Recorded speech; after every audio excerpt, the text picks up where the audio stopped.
bagai padi antara nampak. Esok jangan layu-layuan, intai kami antara nampak. Esok jangan rindu-rinduan. Selamat bersara Cikgu Tini. Semoga Kak bahagialah di waktu pencen.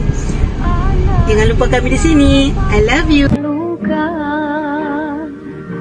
Luka di pasar, di Tanjung Jati, di dalam hati tidak ku lupa, sebagai rambut bersih. Hai Kak Tini.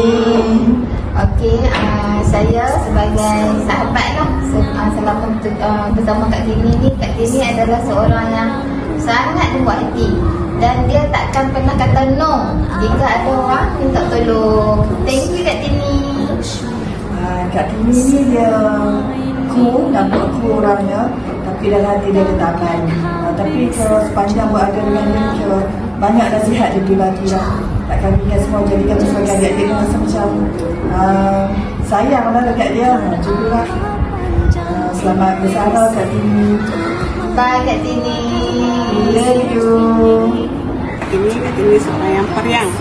Dia tak pernah ada masalah. Dia sentiasa gembira. Ada masalah kah, tak ada masalah kah, sama aja. Yang kedua, Kak Tini ni seorang yang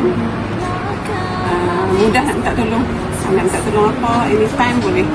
Dan yang ketiga yang paling istimewa, Kak Tini tak pernah tua. Sentiasa muda. Daripada awal saya kenal dia sampai dia nak pencen, tak tua-tua, duduk muda macam tu je lah. Okay, selamat bersara Kak Tini.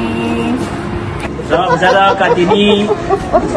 Semoga sihat selalu sentiasa. Apa? Apa benda. Oh lah. Selamat bersara lah. Luangkan masa lapang nanti. Selamat beribadah yang terbaik lah. Assalamualaikum Kak Tini. Dari kami berdua, salam sayang. Sepanjang kami mengenali Kak Tini seorang yang friendly, senang minta tolong, tidak pernah menolak kerja dan juga sentiasa membantu kawan-kawan, mempunyai sifat keibuan. Okay, Kak Tini, bye. Selamat bersara. Sayang Kak Tini. Kisah hidupmu mencurah ilmu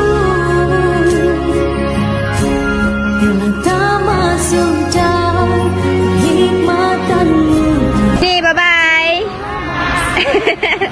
Kau berlalu namun jika merindu, kami setia menanti. Anak-anak, saya rasa bukan anak-anak ini